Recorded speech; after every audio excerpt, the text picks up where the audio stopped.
7h. C'est l'heure de l'actualité sur Radio Côte d'Ivoire. Vous écoutez le journal présenté par Charles Cablan. Bonjour Charles. Bonjour Rachel. Et dans l'actualité ce vendredi, taire les divergences et se mettre ensemble pour élaborer un plan de riposte face au coronavirus. C'est le leitmotiv de la Communauté économique des États de l'Afrique de l'Ouest. La CEDEAO a tenu ce jeudi un sommet extraordinaire des chefs d'État et de gouvernement par visioconférence. Les recommandations de cette importante rencontre dès le début de ce journal. Et les chiffres relatifs à la pandémie du Covid-19 qui ne cesse de grimper en Côte d'Ivoire. Pour la journée d'hier, jeudi, 52 nouveaux malades ont été enregistrés. Notre pays franchit ainsi la barre de 1000 cas recensés. Le point complet vous sera fait dans un instant par le ministre de la Santé. Et puis on parlera également de religion avec le début aujourd'hui du jeune musulman qui arrive en pleine crise sanitaire, qui impose des mesures particulières, notamment la fermeture des lieux de culte. Quelles sont donc les dispositions prises par la communauté pour mieux passer ce moment de pénitence? La réponse dans ce journal. Il est 7h01, Radio Côte d'Ivoire, le journal, et vous suivez l'édition de 7h. Bonjour et bienvenue à tous. Ah oui, les pays de l'Afrique de l'Ouest veulent mutualiser leurs efforts dans la lutte contre le Covid-19. Un sommet extraordinaire des chefs d'État et de gouvernement des pays membres de la CEDEAO s'est tenu par visioconférence ce jeudi. Le président de la commission de la CEDEAO, l'Ivoirien Jean-Claude Brou, revient ici sur quelques recommandations soumises aux chefs d'État. La nomination d'un chef d'État comme champion pour superviser la riposte et le processus d'éradication du Covid-19, la création d'un comité ministériel comprenant les ministres chargés de la santé, des finances et des transports, afin de coordonner les efforts sous la supervision du champion. La création d'un fonds de solidarité de la CEDEAO, la création d'un corridor régional pour la circulation des experts et des fournitures essentielles, et l'encouragement des États membres à augmenter de manière substantielle les tests de dépistage. Et sur le continent africain, justement, on enregistre 26 144 cas confirmés de coronavirus. Le Covid-19 a déjà coûté la vie à 1247 personnes, selon le Centre pour la prévention et le contrôle des maladies de l'Union africaine. 7033 malades sont guéris. L'Afrique du Nord est la région la plus touchée. L'Égypte et l'Afrique du Sud sont les deux pays qui comptent le plus de cas recensés. Dans le reste de l'actualité internationale, le Mali où le ministère de l'administration territoriale a communiqué hier jeudi les résultats provisoires du second tour des élections législatives de dimanche dernier. Le RPM, le parti présidentiel, est en tête, suivi de l'ADEMA, son allié, puis de l'URD, la principale formation d'opposition, dont le leader Soumaïla Cissé a été enlevé il y a près d'un mois dans la région du Tombouctou. Le taux de participation au second tour des législatives s'élève à 35,33%. Le parti au pouvoir, le Rassemblement pour le Mali, obtient sur le total des deux tours 43 sièges, mais pas la majorité des 147 députés. L'un de ses alliés, l'Alliance pour la démocratie au Mali, l'ADEMA, remporte 23 sièges. Et puis au Togo, arrivé deuxième lors de la présidentielle du 22 février dernier, Gabriel Agbeyome Kodio revendique toujours la victoire. Après la levée de son immunité de député mi-mars, il a été arrêté à son domicile mardi dernier. L'opposant a passé sa troisième nuit dans les locaux du service central des renseignements et d'investigations criminelles pendant que l'audition des témoins se poursuit. Retour en Côte d'Ivoire où la solidarité est aussi un moyen de lutte contre le Covid-19. Depuis le début de cette crise sanitaire, des actions d'entraide et de solidarité en faveur des couches vulnérables et même des institutions se perçoivent donc au quotidien. Et c'est dans cette optique que le GSPM a reçu un important lot de matériel sanitaire de plus de 34 millions de francs CFA, un don du district d'Abidjan pour appuyer les pompiers militaires en première ligne dans la lutte contre cette pandémie. Réceptionnant symboliquement les dons du district d'Abidjan, le ministre de la Défense a salué le geste et félicité les forces de défense et de sécurité dans leur ensemble pour le travail accompli. Ahmed Bakayoko. Monsieur le gouverneur, merci très sincèrement, merci du fond du cœur de nous donner encore une fois le sens de l'engagement citoyen partout dans le monde. Les instances internationales le disent. La réponse de la Côte d'Ivoire est harmonieuse, elle est cohérente, elle est robuste. Et on a vu à quel point nos forces étaient aux côtés des populations pour les accompagner dans cette période difficile. Je veux vous féliciter et surtout, plus particulièrement, pour vos initiatives. Le président de la République a décidé de dégager une enveloppe supplémentaire de 100 millions de francs CFA pour que vous puissiez produire au moins 200 masques. On pourra veiller sur ceux qui veillent sur nos populations. Le ministre de la Défense, Ahmed Bakayoko, dont également du ministre de la Communication, qui apporte son soutien aux fêtières de la presse en ces temps de crise sanitaire. Sidi Touré a donné donc une aide de 200 millions de francs CFA en plus de kits sanitaires.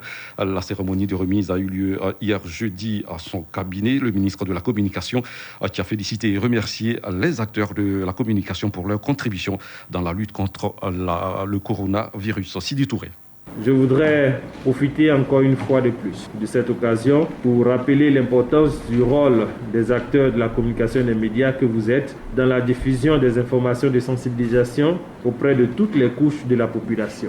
Je vous félicite et vous remercie pour votre contribution remarquable dans cette lutte, pour votre sens du devoir en ces moments particulièrement difficiles. Chers partenaires du secteur des médias, la maladie à coronavirus est une réalité. Protégez-vous donc parce que nous tenons à vous. Protégez vos familles parce que vous tenez à elles en respectant les consignes d'hygiène recommandées par le ministère de la Santé par ailleurs.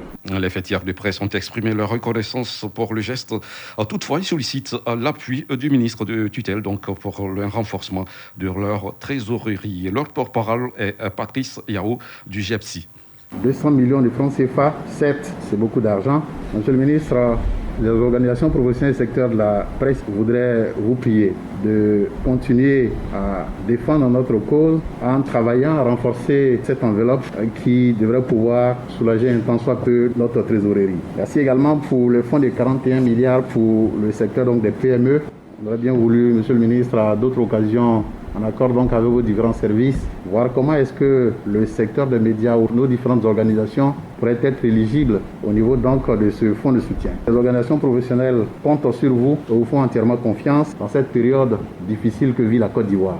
Nous voulons vraiment vous remercier et vous dire que vous pouvez compter également aussi sur votre presse. Patrice Yao du groupement des éditeurs de presse de Côte d'Ivoire qui remercie là donc le ministre de la Communication et des médias pour son don aux fêtières de la presse.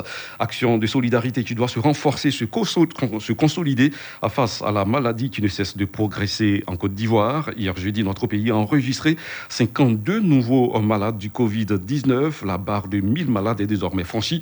Le point incomplet de la situation avec le ministre de la Santé, Jeanne Akaouele. Le ministère de la Santé et de l'Hygiène publique a enregistré ce jour jeudi 23 avril 2020 52 nouveaux cas de Covid-19 sur 504 échantillons prélevés, 49 guéris et 0 décès. À ce jour, la Côte d'Ivoire compte donc 1004 cas confirmés, dont 359 personnes guéries et 14 décès. Le nombre total d'échantillons à la date du 23 avril 2020 est de 6 846. Face au nombre croissant de cas enregistrés dans le pays, qui est dû à notre stratégie, le ministère de la Santé et de l'Hygiène publique rappelle à la population l'importance du respect des mesures mises en place par le gouvernement. Aussi, la réduction des déplacements non essentiels et le port d'un masque lors de nos sorties sont des mesures importantes si nous voulons réduire le risque de contamination. Le ministère de la Santé et de l'Hygiène publique rappelle que le virus ne se déplace pas, c'est nous qui le déplaçons. Raison pour laquelle le gouvernement a décidé de l'isolement du Grand Abidjan car 94% des cas s'y trouvent. Par ailleurs, devant l'apparition de signes tels que la toux, la fièvre et les difficultés respiratoires, vous êtes priés de contacter en urgence les numéros gratuits suivants, le 101, le 119, le 125 et le 143. Le ministre de la Santé et de l'Hygiène publique, Jeanne Akaouele, point également de la situation sécuritaire avec en toile de fond la gestion du couvre-feu. 42 personnes ont été interpellées pour violation donc de ce couvre-feu dans la nuit du 22 au 23 avril. 37 ont été assistés et 3 engins mis en fourrière. C'est le bilan de la situation sécuritaire fait par le porte-parole de la police, le commissaire Bleu Charlemagne, lors du traditionnel point de presse qui a été délocalisé. Ça sera ainsi désormais. Pour la première expérience, c'est la commune de Cocody qui a été choisie avec pour invité principal le ministre de l'Artisanat, Sidiki Konaté. Le point avec Lydie Kouadou. Dans son adresse, le ministre Konaté Sidiki a indiqué que le secteur de l'artisanat est pris en compte par les différents fonds mis en place par le gouvernement pour soutenir les populations, notamment le plan et le soutien économique, social et humanitaire, le fonds de solidarité et le fonds des PME. Il a, pour une meilleure utilisation de ces fonds, exhorté les artisans à s'organiser afin de mieux contribuer à la lutte contre le Covid-19. Dans chaque quartier, les couturiers ont commencé déjà à élaborer des masques, mais comme nous voulons être dans la logique de respecter des normes, le ministère donc de l'Artisanat a lancé un grand programme. Ce programme vise à faire en sorte que dans chaque commune, les couturiers puissent se mettre en association. Nous allons les aider à aller faire certifier ce travail.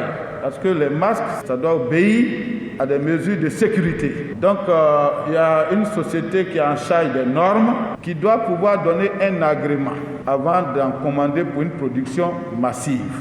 Afin que l'État, qui fait déjà des commandes pour l'extérieur, puisse bien entendu commander ces masques ici. Le docteur Edith Kouassi, conseiller technique au ministère de la Santé, est pour sa part revenu sur le respect strict des mesures barrières pour freiner la pandémie du coronavirus qui prend de l'ampleur dans notre pays et sur le processus de prise en charge des personnes infectées et leurs contacts. Quant au porte-parole de la police nationale, commissaire Bleu Charlemagne, il a, après le bilan sécuritaire, qui est de 42 personnes interpellées pour violation de couvre-feu, 37 assistés et 3 engins mis en fourrière, rappelé que la sensibilisation par les forces de l'ordre va se poursuivre, mais aussi la répression.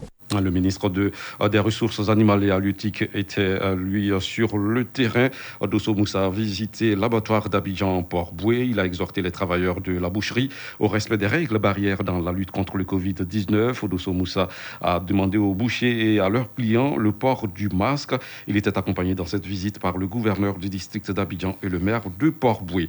La Fondation Magic System, l'Union européenne, la Fondation Didier Drogba et leurs partenaires soulagent les populations vulnérables de la ville d'Adiaké. En cette période de crise sanitaire, des dons composés de riz, d'huile, de sucre, de savon, de gel hydroalcoolique ont été distribués à 300 familles de la ville d'Adiaké. Direction maintenant Gagnoa, Boaki Essis, président de l'association des directeurs régionaux et chefs de service des structures publiques et privées de la ville de Gagnoa, a offert un important lot de matériel d'hygiène aux populations du Go dans le cadre de la lutte contre le coronavirus. Le don a été réceptionné par Fofana Lassana, le préfet de région, préfet du département des Gagnoa, lors d'une cérémonie qui s'est déroulée en présence de tout le corps préfectoral et des responsables sécuritaires de la ville.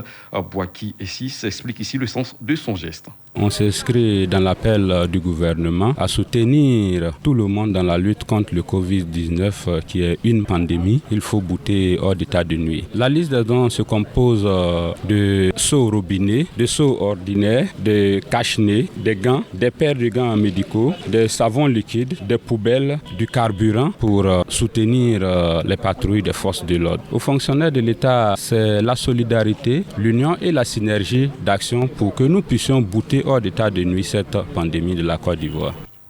L'actualité, c'est aussi le début aujourd'hui du jeûne musulman, un jeûne avec un goût particulier, notamment à cause de la pandémie qui sévit en ce moment en Côte d'Ivoire, qui impose des mesures, notamment la fermeture des lieux de culte et notamment des mosquées, un couvre-feu. Quelles sont donc les dispositions prises par la communauté musulmane? Les précisions du président du comité de veille Covid-19 de la communauté musulmane, l'imam Bachir Ouattara. De la communauté musulmane, les dispositions prises sont les mêmes, c'est-à-dire que les fidèles doivent continuer à prier chez eux à la maison. Les mosquées ne seront pas ouvertes. Donc, tout ce qui se faisait pendant le mois de Ramadan, par exemple la rupture collective, la prière qu'on appelle la prière de Tarawih, il est demandé à tout musulman de le faire en famille, pas dans les rues, parce que nous ne sommes pas dans une situation normale. Nous sommes dans une situation de crise et le nombre de contaminés ne fait qu'augmenter tous les jours. Donc, pour cela, les imams ont décidé que les mosquées restent fermées et que les prières de Tarawih et plus tard les prières de Tahajjud, tout se fait à la maison, mais pas à la mosquée, en famille. Et nous avons aussi dit que ceux qui prient à la maison de prier avec leur famille, ne pas demander, permettre aux voisins de venir transformer leur maison en mosquée. Donc ça aussi, c'est pas permis. Il faut que chacun prie avec sa famille, ce soit chez eux, à la maison. Et la prière de Tarawih est une prière surrogatoire, c'est pas une prière obligatoire. Un bon jeûne donc du Ramadan à tous les musulmans de Côte d'Ivoire. C'est la fin de ce journal. internationales. Retenez pour l'essentiel que la communauté économique des États de l'Afrique de l'Ouest est en train d'élaborer un plan de riposte face au coronavirus. La CEDEAO a tenu ce jeudi un sommet extraordinaire des chefs d'État et de gouvernement par visioconférence. Et puis les chiffres relatifs à la pandémie du Covid-19 qui ne cesse de grimper en Côte d'Ivoire. Pour la journée d'hier, ce jeudi, 52 nouveaux malades ont été enregistrés. Notre pays franchit ainsi la barre de 1000 cas recensés.